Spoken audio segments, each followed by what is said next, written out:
Good afternoon, podcast listeners everywhere. Welcome to After the Bell, a Stunt Brothers production. I'm Martin Stubel. And I'm Roy Hunt, and we share your pain, having taught a combined 70 years. 70 years? I know, wow. So get out your marking, organize your supplies, or just pour yourself a coffee. I think I need something stronger. That's okay. And listen, engage, and interact with After the Bell, a podcast for you, the hardworking, dedicated teacher who wants free lesson plans, free advice, and a free meal. Oh, I always show up for a free meal. Hey, listeners, here we are. Episode 68. 68. Season 2, episode 38. Wow, you must be gifted. Well done. Keeping track of it now. It's fast, coming out faster, paying attention to what's going on. We are. I mean, we will have an amazing celebration when we hit episode 100. I think that's going to be quite the moment. 100. That seems far away. It Why don't we celebrate when we get to it's only 40? I think you 40? should yeah. We're at 68. Okay. You aren't gifted anymore. Oh. I take it back. Oh my gosh. What I meant to say I didn't mean 100 for this season. 70. Okay. We'll celebrate 70, celebrate 80, celebrate 90, celebrate 100. Okay. So every 10. And I like the excuse to celebrate. Excuse to celebrate. Yeah. I like that. That was a good one. Yeah. How you been doing? I've been doing well. Good.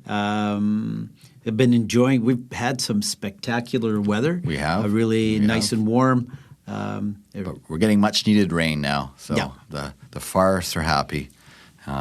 Hopefully, it continues for a little bit, and my garden is happy. It needs a little rain too, right? But at night, do you lose sleep when you feel like the plants are going like, Martin, I'm thirsty. Yeah, get up at 5:30 in the morning and feed me. Get up and water the plants. Yeah. And I am trying those tromboncino zucchini this year. I talked about it a year ago on the podcast. They're the big ones, the huge giant ones. zucchini. I think I said they were like your size. That's an exaggeration. Okay. I'm known for the hyperbole sometimes. I'm well aware of that, but they are huge. They're not the size of Roy. They're the size of 3-year-olds. Yes, that's it. There you go. And see, and that's still pretty to see a vegetable that big. It's kind of intimidating. It is. It could be a weapon. It could. See, and that's when we do our podcast. I think I kind of have my way of approaching it, and you have your way. Yes. And yes. They're not the same. They're not the same, right? And I think that's why we work so well. Mm-hmm. When I would think back about the intelligence I would have at some things, I think I was always very good at art. Mm-hmm. And I felt that when it came to outdoorsy things, that was my niche. That was the thing that I really enjoyed. Ranger Roy. Yeah. But then especially since we've been working together, I see your gifts and your talent, especially in the area of writing. Yeah, and I think listeners may be surprised because I think we've developed a chemistry, but we come from different angles when we put these podcast episodes together. And in some ways, I feel like we look at the podcast and we kind of see our different learning styles and we differentiate the podcast episode, right, in terms of our needs. That's right.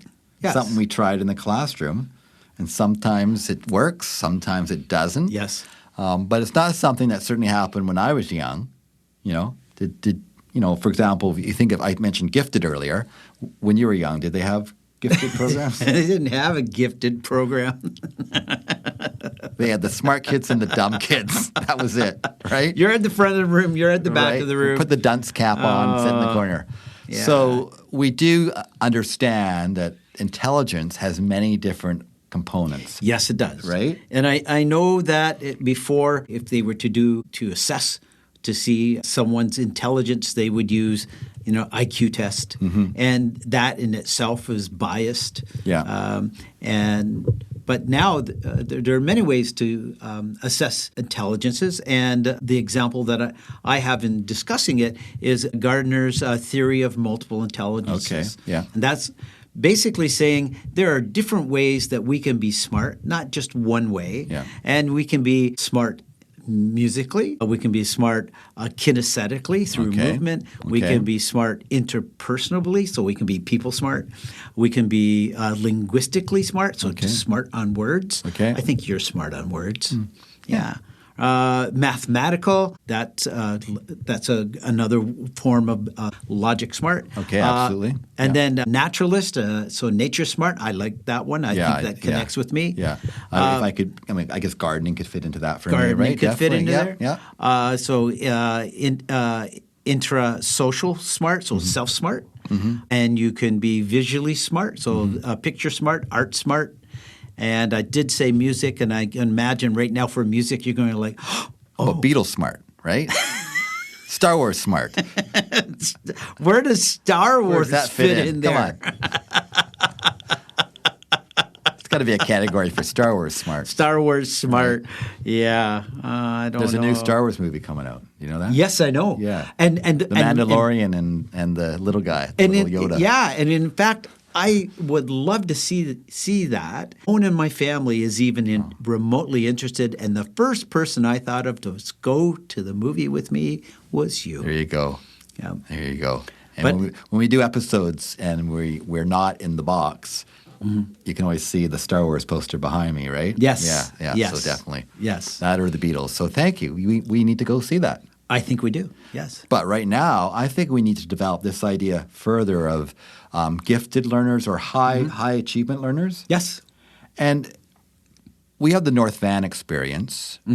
We have the gifted program. Most grade 3 students get a test to see if they fall into that. I mean, it's always a 1 to 3% of the population that they claim is gifted.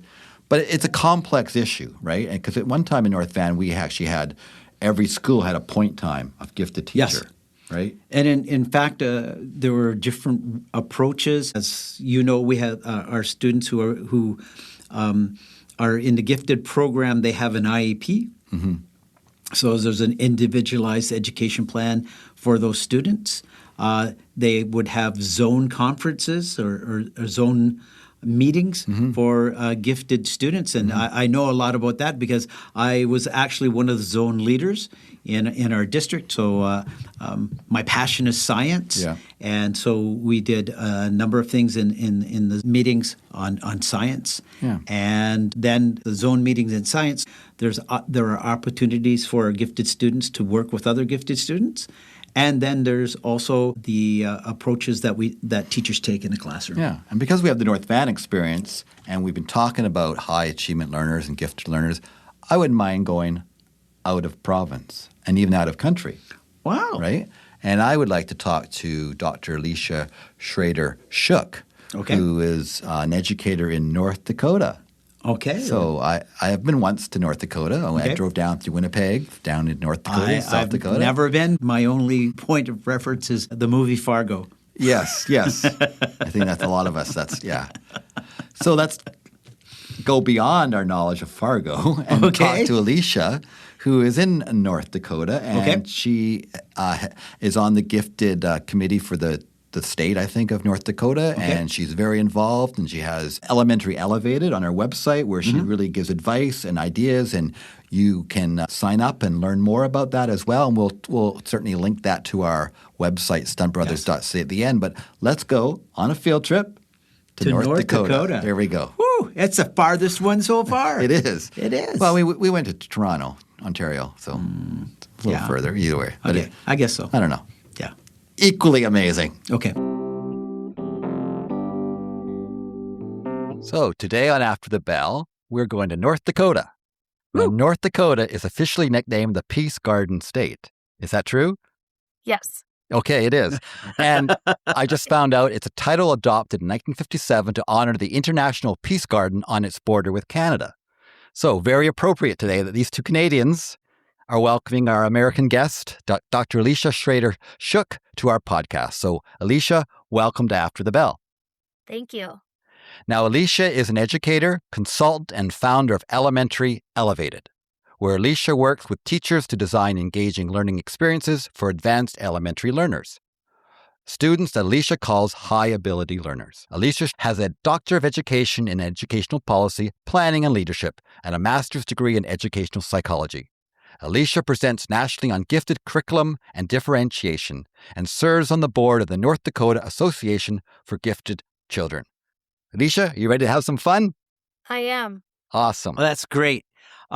We always start our podcast with what we call a ABC 1, 2, 3. It's just a quick icebreaker in the style of Stephen Colbert. It's a question. We're going to ask you questions. Just say the first thing that comes to your mind as the answer.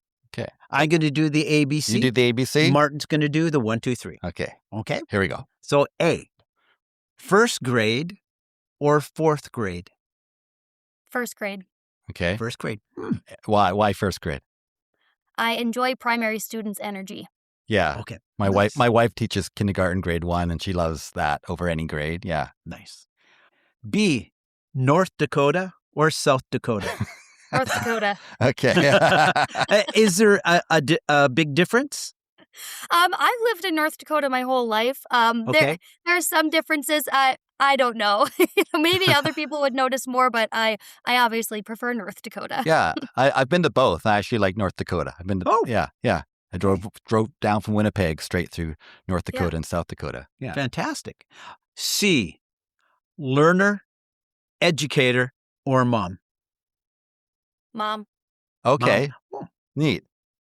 Well, yeah, I would choose dad. I would choose dad for, of all the things, when you think about it in life, right? What really matters the most? The most Yes. important things. Yes, family. Okay. 1, 2, 3. Do you have a favorite book as a child that you had when you read in school that stands out in your memory? Little House on the Prairie. Okay. Okay. What was it about it that you enjoyed? I always pictured myself living on a prairie when I grew up. I read the whole series multiple times, and then I found out that the series expanded into Laura's daughter and Laura's great-grandma who lived in Scotland, and so I was invested in the whole thing.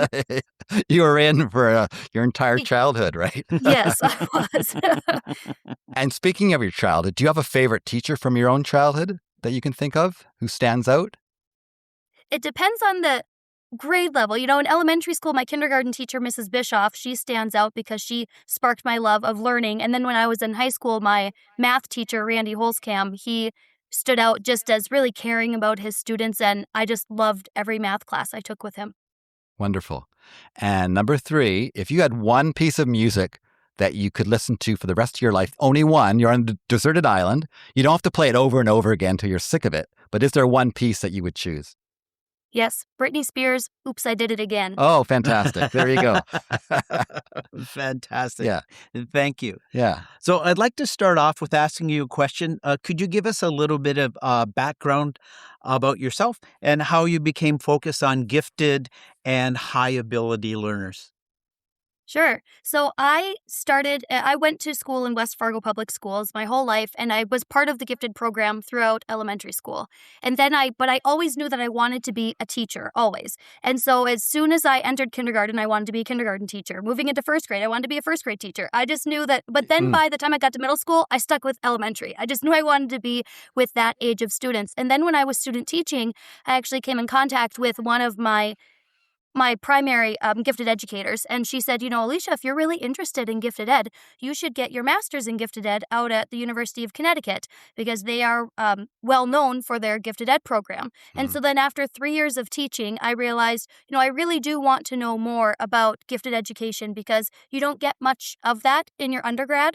And then when you're actually teaching and you have to show growth with all of your students, I realized I really need to know more about how to have all of my students grow in, even the ones who are scoring at the top at the beginning of the year. And so then I pursued my master's degree, and while doing that, I actually switched positions from teaching. I taught first grade, then I taught fourth grade, and then for the last 8 years, I've been teaching gifted ed because once I started, I realized, no, this is actually my passion area, staying in this. And so once I finished up my master's, some of my professors from UConn said, Alicia, you're pretty good at this, so you should get your PhD in this, and we'd love you to stay here. And I said, I don't think I'm ready to leave the classroom yet. I want to stay in the classroom. So I went to William and Mary out in Virginia, which their program is an EDD program, which meant that I could still teach while pursuing my doctorate degree. Oh, So then I finished up my doctorate also in gifted ed.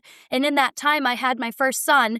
I have 2 sons. I have a 2.5-year-old and a 1-year-old. Wow. And my son was born while I was working on my dissertation. And I realized I think I need to go down to part-time teaching because I wanted to start transitioning into teaching students to teaching teachers, but I want to teach teachers about differentiation and gifted ed. So even though I'm staying in the gifted ed realm, it's moving into other possibilities of doing professional Right. development in the area Mm-hmm. that I felt I needed more professional development in. Wow. I think it's a great thing to explore first too. 'Cause some people kind of get stuck in certain areas in education, and then that's what they do, but they don't really know other areas, right? So I think you were open to that, to try and find your passion. Yeah, Wonderful. nice. Yes.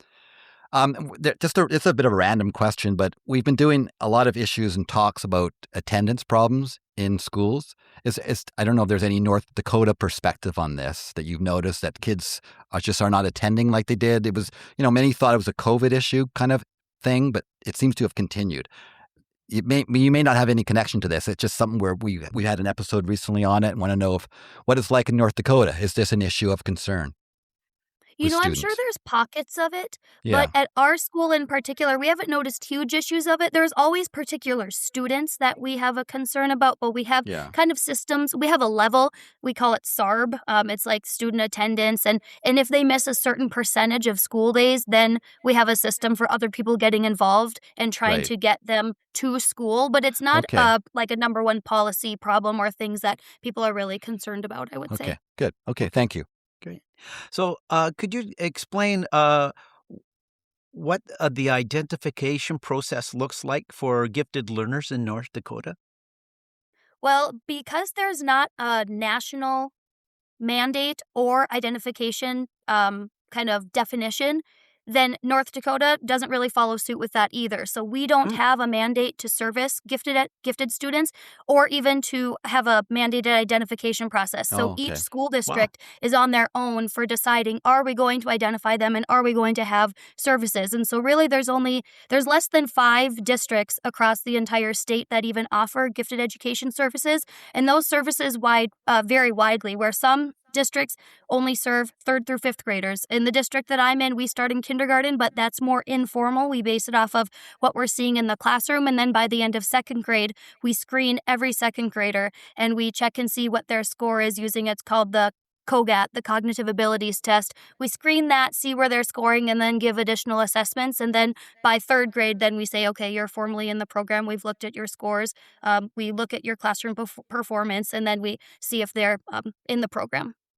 And what grade did they do that test, did you say?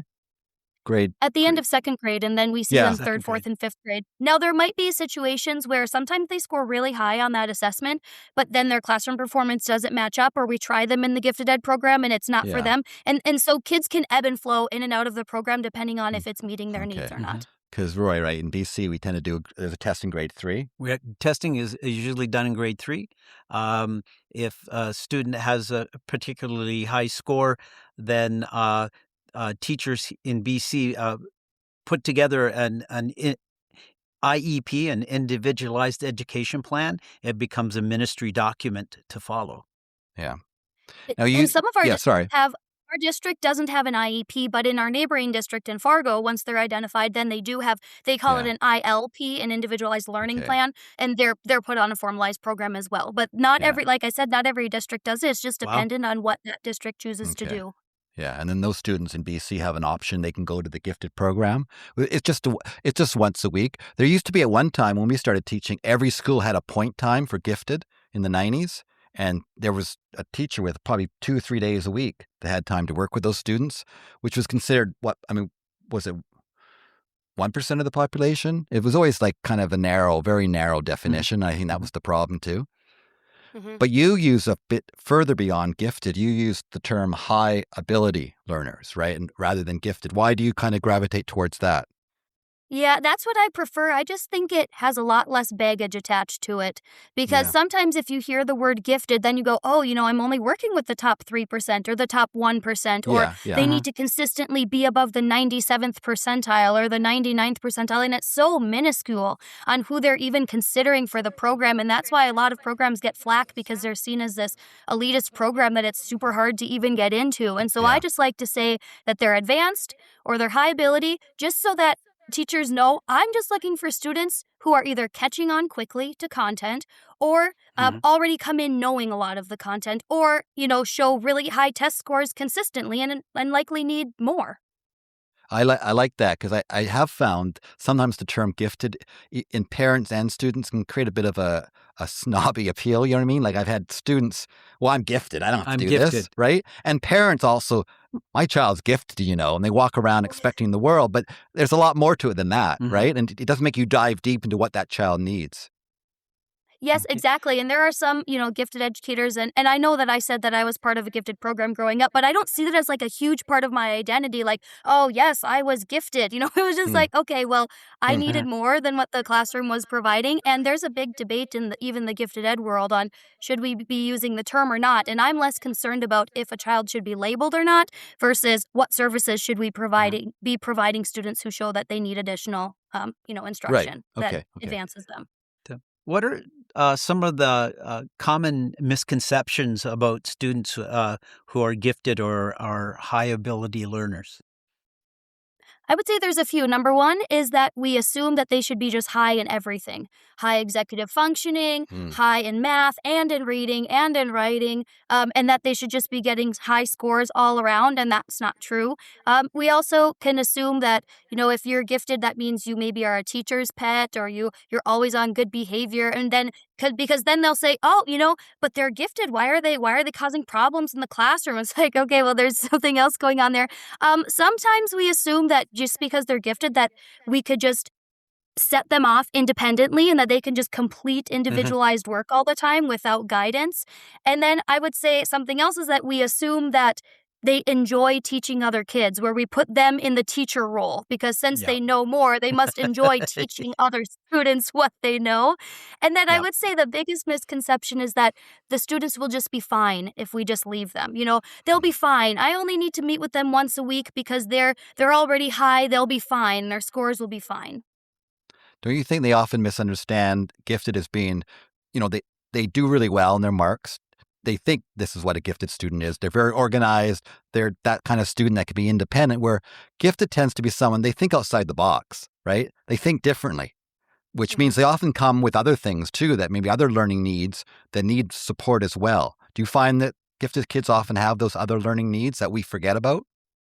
Yes, they often need help with specifically organization and they need help with knowing how to show their work, because many times they're like, well, I just know the answer. But then the problem comes where when they're shown a problem where they don't know how to solve it, they have no problem solving skills because they're just used to doing it in their head and not needing to show their work. So they're not understanding their process of how they're solving problems. Yeah. I mean, you think of the gifted people in history like Einstein, right? They were gifted. They didn't do so well in school, did they? Right? Because they thought differently, but they didn't fit into that box that sometimes we think they should go. So I agree. What are some of the challenges that classroom teachers face in trying to support gifted learners in the classroom? Well, number one is that most aren't trained in knowing what to do. They lack they didn't get anything really in their undergrad. And then even the professional development that they do get while they are professional teachers is often not focused on what to do for high ability students. It's focused on a new reading intervention or their new strategic plan or the new school initiative, which often does not have anything to do with those high ability students. And so we're asking them to complete a task that they haven't been trained in and that they don't feel comfortable with. And within that, so you're a teacher in the classroom, you've got diverse needs. How do you balance that, meeting the needs of the high learners with those that are struggling in other areas? Today's classroom is complex. And how do you meet all those needs? What do you say? It's extremely complex because you even if you teach fifth grade, you might have a student in your classroom who's reading at a first grade level, and then you might have a student who's ready to read at a college level in one classroom. And how are you supposed to meet all of those needs? And so what I often stress is to use pre-assessment data and just get a pulse on where your kids are at the beginning of each unit. That way you can see, okay, these kids can be grouped, these kids can be grouped. And if you could get them in about 4 groups, 4 or 5, depending on your class size, and then you could get, okay, these are my main groups here. And if I lessen my whole group instruction and increase my small group instruction time, then I can make sure that I have rotations going on in my room. So if kids are rotating around, I can still be meeting with all the students, but I know how to group them because I've pre-assessed them. And just to get a sense of life in North Dakota, what your typical primary class, what's kind of the average number of students you would have? In younger, we try to keep it like 16 to 18 Oh, students. wow. Wow. Okay. That's By low. in primary, and then when Yeah. they're in upper elementary, we can go up to like 28, 29, but that is very challenging But if the- it's that many. Those sound, I think, better than other parts of the U.S. Those are pretty good numbers, I would say. Yeah. In BC, it's the maximum number for primary is for kindergarten, it's 20. Then it's 22 for up to grade 3. And then intermediate up to grade 7, if it's a split class, it's 27. 27. And then 29 if it's Mhm. straight class. But like in today's world, I think class size matters, right? And Yeah. it's Yes. when I hear those numbers, I Especially, think that's fantastic. we're at a Title I building, and so that also impacts it. If you're in a higher poverty environment, Oh, okay. then that's what we call Title I. So And Title if I you're a is Title what? I school, it means yes, you have a certain percentage of your students who are qualify for free and reduced lunch, Okay. and so your needs are very diverse in that kind of building. You often have higher Absolutely. needs schools, higher behaviors, and so you just have a lot more support systems in place. Yeah. Okay. That makes a lot of sense. Yeah. Nice. How can parents best advocate for their high ability child without creating unnecessary pressure on the child Well, and the classroom teacher? Yes, I think number one is don't expect perfection from your child, because you aren't perfect as an adult, and so it can be really hard to be constantly moving the goalpost and moving the expectations higher and higher for your child. And so when approaching the teacher, I would just first ask and say something like, how is my student doing in the classroom? How are they? Are they showing growth?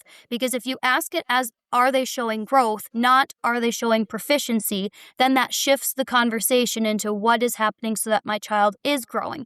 And if they're unsure, you could even ask the administrator and say, what supports do you have in place for students who are showing high abilities? And if they use a broad term like, well, the classroom teachers differentiate, I would ask further questions and say, well, how are they differentiating? Because the term differentiation is thrown around, but like we've said earlier, just because you can say the word doesn't mean you necessarily know Absolutely. how to Yes. do it. Right. Yeah. Do you find a lot of gifted students tend to be underachievers when they don't feel their supports are being met? Like they realize the classroom is just too structured and too focused and too for the middle, that if you don't recognize their needs, they just kind of put their hands up and don't present to themselves or present to you as the teacher all they can actually do. Yeah, and sometimes it's hidden underachievement where you don't actually know that they're underachieving because the task you're giving them doesn't have a high enough ceiling. And so Yeah. they aren't even able to show you or have the opportunity to show you how high they are or what they're capable of or what their thinking level actually is. So let's dive into that. So elevating standards, you use that. What do you mean by that? Yeah, so I thought of elevating standards as my main baseline of what I teach when I work with teachers, because standards are something that all teachers use. Regardless of your grade level, regardless of your subject area, you have standards that you're expected to meet.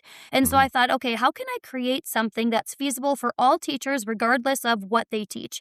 And so they start with their standard, and then the next thing that they do is split their standard into nouns and verbs, because that helps them really simplify what the standard is asking. So I'm going to read a standard out loud, and it says, compare and contrast the adventures and experiences of characters in stories during or after a shared or text listening experience. That is so long. I call that word salad, because when you are Yeah. reading that standard, you're like, what am I even reading here? You know, And that's like a education's first filled with grade it, right? standard. Yeah. Yes. Yeah. So you're reading this first grade standard, and you're expected to teach that. So if I simplify it into what are the verbs and what are the nouns, I can say the verb is compare and contrast, and the nouns, the main nouns, are adventures, experiences, and characters. So then I can simplify that and say, all right, the first grade expectation is that they can compare and contrast plot, and they can compare and contrast characters. Now I've simplified it, and I go, this is what my first graders are expected to do. Now my next question is, how can I add additional thinking to that? So then I can choose what I want that additional thinking to be.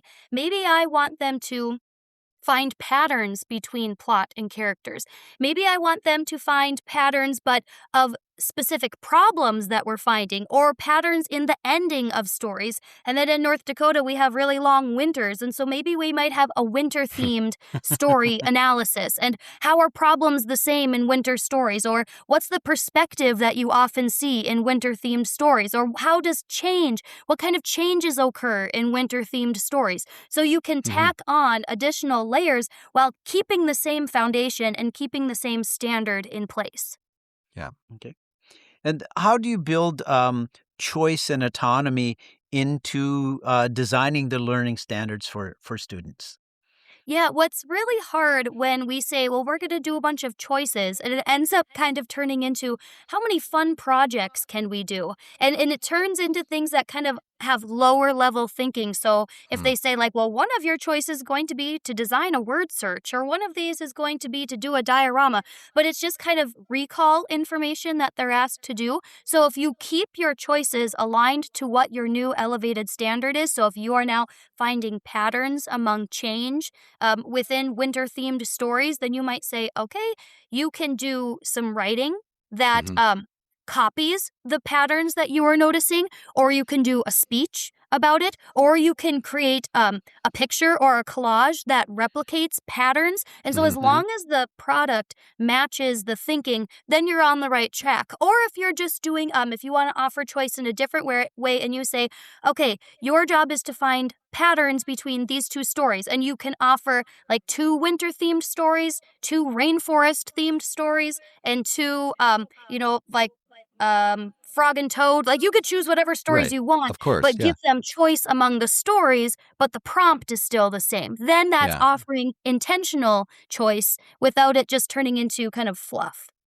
Which happens when it's just pure choice, right? Sometimes Yes. teachers fall into that, right? It's just pure choice, do what you want, and then you'll get 25 different ways of doing it, and they're not all the same quality, right? Or else didn't meet the needs, right? Yeah. Yes, and this is a perfect example of teachers being told to do something without being trained how to do it. They're told, the next big thing is we have to offer student choice and autonomy, and they're like, okay, well, how do I do this? Because I don't have time to create 25 different projects. And then because they weren't trained on it, they let kids kind of choose, and then they end up getting low-level things because the students have free-for-all choice.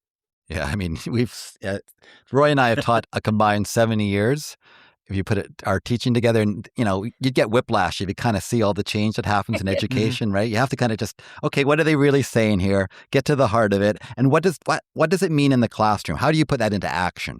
And so often, I think, especially sometimes new teachers hear all this stuff, and they're going back and forth, changing, and they don't really know what it means. And I feel for them that it needs to be laid out the way you just laid out, right? Yes.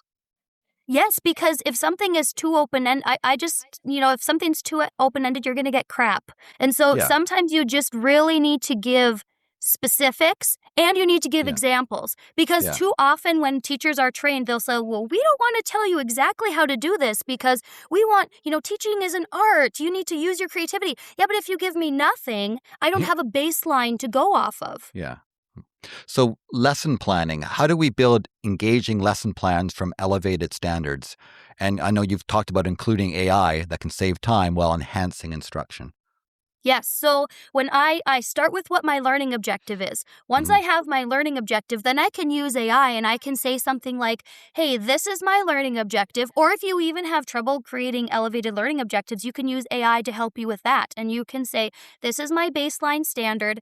And I would like to add a thinking lens of perspective onto this. Give me a new learning objective that applies perspective. And you can just ask it to do something like that. Or I can say, here's my learning objective. Here are my standards. Create a 30-minute lesson plan that ties into this. And I like to include specifics into my lesson plan. Like I would say, I want you to specify my objective, my thinking focus, a specific activity that kids could use, include an assessment that I can use. And sometimes your activity is your assessment. So you don't need to create something else entirely. You just see what the students end up with, and that's your informal assessment. And then you can also incorporate some kind of reflection question at the end. And if you add in those pieces to AI, then it gives it a strong baseline to start with, and then it can give you a good output for what your lesson plan could look like. Okay.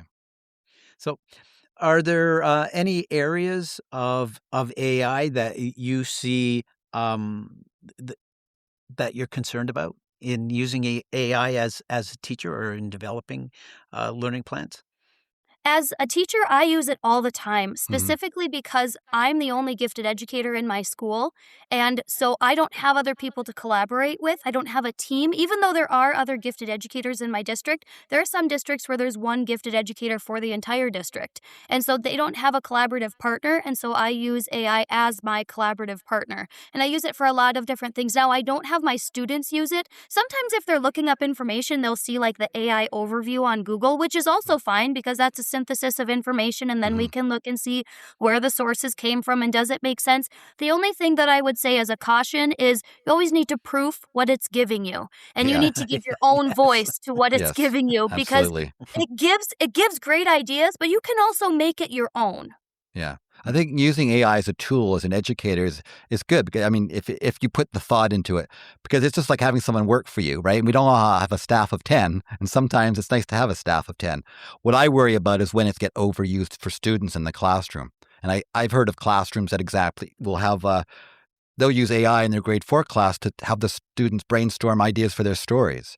And I think that might take away the cognitive ability of those students to come up with their own ideas, Mhm. even though those ideas might be, comic book heroes and sports stars, not as original. But I'd rather the kids go through that painful process of generating their own ideas than offloading it to AI when they're not at that point where they did all the steps to get to using it only as a tool. Right. Right, and I'm okay with that. Let's say I have them brainstorm first. I haven't done this in my classroom, but I might have them brainstorm first Mhm. and then use AI second and to give them additional ideas on Mhm. top of what they originally thought of. And then Okay. say, like, you would need to combine one idea with another, or you're allowed to choose two from one list and two from your Right. own. Give them some kind of parameters where they can combine ideas, because there Yeah. is something to be said about using it to help you generate ideas, but it's something else entirely to have it do all of the thinking for you. Absolutely. Thanks for that. I appreciate that Yes. input. Primary learners, which is kind of your focus, can you share some practical approaches for learning stations, higher level reading comprehension, and integrating thinking skills for K to 2 gifted students? Yes, so when you're working with primary, it's easy to kind of feel a little bit afraid of what could they do, because sometimes they have really high thinking, but their writing skills aren't really there yet. Yeah. And so that's totally okay if the teacher is the one doing the writing and the students are the one doing the thinking. And so if you're asking them higher level questions, it's okay that they don't have to do writing for all of their output. You can be the one recording what it is that they are telling you. You can also do something where you're using similar graphic organizers that, if you have your beginning, middle, end graphic organizer, you can just add one extra column to that graphic organizer called like change Mhm. or perspective. What are some perspectives of the beginning and the middle and the end? What are some changes that happened at the beginning and the middle and end? And giving them an additional layer to think about. So you're not having to create something else entirely, and you're using something that they're already familiar with in the Right. classroom. I would also say, especially in younger grades, they like to do learning stations. You don't need to differentiate every single learning station. If you have one learning station is read to self or reading on your own, you can keep that, and they could read on their own, and then you differentiate when they're working with you at your table. I also like to tell my young students that I don't actually I tell all my students that I don't care about their spelling, not because I don't think knowing how to spell isn't important, but Mhm. too many times their obsession with everything being spelled correctly is getting in the way of their output. They're so Right. worried Okay. about the spelling of the word that they're worried about they're changing the words that they would write because they want everything to be spelled perfectly. Mhm. Alicia, are you familiar with something called Story Workshop? I am not. My wife does it in kindergarten. She's done it in grade 1. I think it's before even writing the story. They get models. They create it, and then they have to say it out loud, and then they learn to write it down. And I think it just allows the process of the ideas to come out and to brainstorm in a way that is physically concrete. And I think Mhm. that's something she raves Yes. about. So I hear it from her all the Oh, time. wow. Yeah. Yes, Yeah. that's great Nice. to say it before you write it. Yes, Yeah. that's an excellent tactic. And Mhm. something else that this is a very old curriculum. It's not necessarily it's a thinking skills curriculum. It's called Mhm. PETS, Primary Education Thinking Skills, and it's a widely used program in the United States for sure. And it Mhm. takes you through a kindergarten book. The kindergarten book is not very robust, but then starting in the first grade book, it introduces these different animals that are characters that have different thinking styles. So you have Dudley the detective. He's really good at using convergent thinking and based on logic. And then you have Sybil the scientist, who's really good at convergent thinking too, but she likes to analyze and find patterns. And then you have Jordan the judge. He's good at evaluative thinking. He's an owl, and he's good at Of course. using yeah. And course then he you is. have Isabel the inventor, and Yolanda, who is a spider who's really good at storytelling. So anyway, you introduce these characters, and these kids really latch on to these characters. And so if I'm teaching primary, I might use a certain standard and then think of what character I can tie to that standard to spark a certain kind of thinking. So when the kids come into my room, I might say, today we're going to think about beginning, middle, and end, and we're going to try to find patterns. Who's really good at finding patterns? Sybil the scientist is good at finding patterns. Okay, So we're going to think, we're thinking like Sybil today. And then the next time they I come love in, and we go, Yolanda is so good at writing stories. And so today you're going to write your own winter-themed story just like Yolanda. And so if you can tie the character to the standard and how you want the kids to think, they get engaged and they're like, yes, I'm going to be really good at this. Nice. Good. Alicia, what advice would you give a teacher who is sort of not sure or unprepared to support high learning, gifted students in the classroom? Yeah, I would say my number one recommendation is to find things to read on it. There are lots of books that have been written. Now, I know we might say teachers don't have a lot of time for that, but I learned so much from the things that I've read that I would never not recommend reading. Yeah, So absolutely. if you find some literature out there on it, that's what I would say. But I would also say advocate for yourself in your building. Ask for PD on that topic. Ask your administrator and say, hey, I would really like some professional development on how to differentiate for my high ability students. I'm really wanting to know more about this. I think this would be valuable for our staff. How could we find some kind of professional development on this? And even if that's a no, then I would say find somewhere to start in your classroom. You don't need to start everywhere. Pick the subject area that you feel most passionate about. So if you really like writing instruction, figure out ways to do it with writing instruction. How can you make something more open-ended in the writing experience? Or with math. Maybe you want to start differentiating in math first and using pre-assessments in math. Maybe you're not using any pre-assessments. You go, okay, well, if anything, I'm just going to pre-assess in math this year. That way I can get really used to at least the process of pre-assessing, and give yourself grace that you don't need to do everything all at once, but find the area that you feel most comfortable with. I really like when I looked at your website where you talked about math, and one of the things was to give the hard questions first, right? Yes. Start with those first, because that's true. Start with the most difficult first, because too many times we have students who are advanced do all and more. And that's going to make a student not want to do well. Why would you want like, to, why are you right? giving me more? Yes. So start with the most difficult. And when I was student teaching in middle school, I did this. And I told them at the beginning of the lesson, I'm going to ask you the most difficult problems first. And if you can do them, you are exempt from the rest of the assignment. And that automatically got everybody in the class more focused during the lesson, because they were like, yes, I'm going to do less work here. Yeah. So often, you're a high achiever and you just end up getting more work. Yes. Right? Yes, who wants that didn't to do help you, that? right? Yes. So you're going to learn to underachieve, aren't you? It's human nature. It would be like telling a teacher, you're so good at teaching, you have to do your lesson plans and the person next to you's lesson plans. And we'll give you 10 extra students, right? Yes. So Alicia, if people want to know more about you, where can they go to learn? Because you're so enthusiastic about this. It really shows, and we appreciate that. And where can we find more out about you? Well, you can go to elementaryelevated.com. From there, you can subscribe to content from me. Every Monday morning, I send out some kind of differentiation notes. Sometimes I use my Elevated Standards planning tool, and I just put different thoughts I have about different ways that you can differentiate in your classroom. And I try to vary the grade levels so that it's applicable to all audiences. And then you can also email me at elementaryelevated123@gmail.com. Thank you. And we'll put that on our website, stuntbrothers.ca as well, so people can find you. So thank you so much for this. Yes, we really thank appreciate you taking the time to come on After the Bell. Yes, of course. Okay. Thank you. Have a great day. You too. Well, that was a nice visit to North Dakota. Yes, it was. With Alicia Schroeder-Schock, and I enjoyed that conversation very much. I'm glad we didn't have to drive, so it was fast. Yeah. And I really enjoy looking at other approaches to the way things are done. Absolutely. I have the lens of a teacher from North Vancouver, how we work with our gifted students in the classroom and outside of the classroom. As I talked about before, we would have zone meetings for our gifted learners. Right. Alicia talked about their high ability learners, and they don't have a document that follows that student. Some schools have people who work with gifted students or high ability learners, yes, and then some schools don't. So it's interesting that the approaches can be different, but what it comes down to fundamentally is we're trying to meet the needs of our students. Yeah, trying to differentiate, as we use that word, right? Yes. I guess trying our best. But some people will say it's not possible anymore, right? So we know we're the talking heads now, right? We bring in the talking heads, but we don't have to put it into practice. So we always ask our listeners, share what it's like for you, right? What do you feel about gifted and high ability learners? Is it working?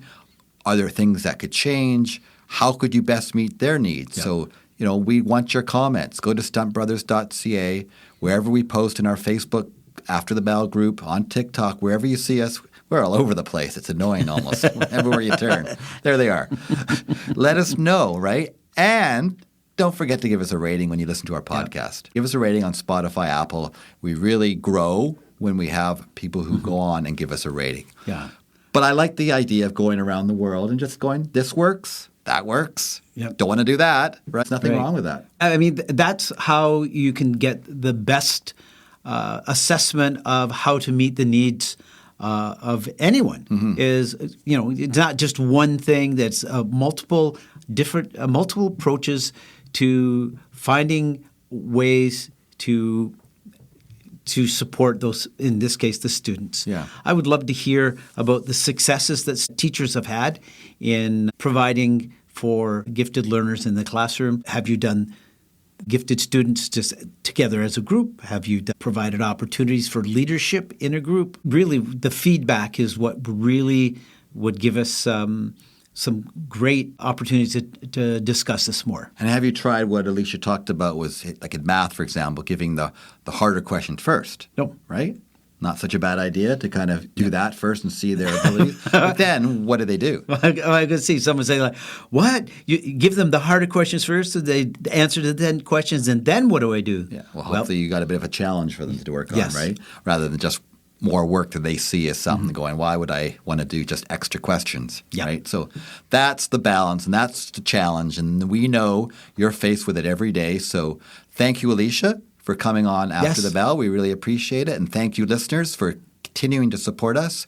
And we want to hear from you. So chime away. Let us know what you think. Stay healthy, stay happy, stay fit, and we'll talk to you next time on After the Bell. And give us a rating. Yes. Take care. Bye. This podcast is organic, taking shape with each episode. Building resiliency for teachers everywhere. That sounds great. And our website is stuntbrothers.ca. That's stuntbrothers.ca. We will chat again. After the Bell.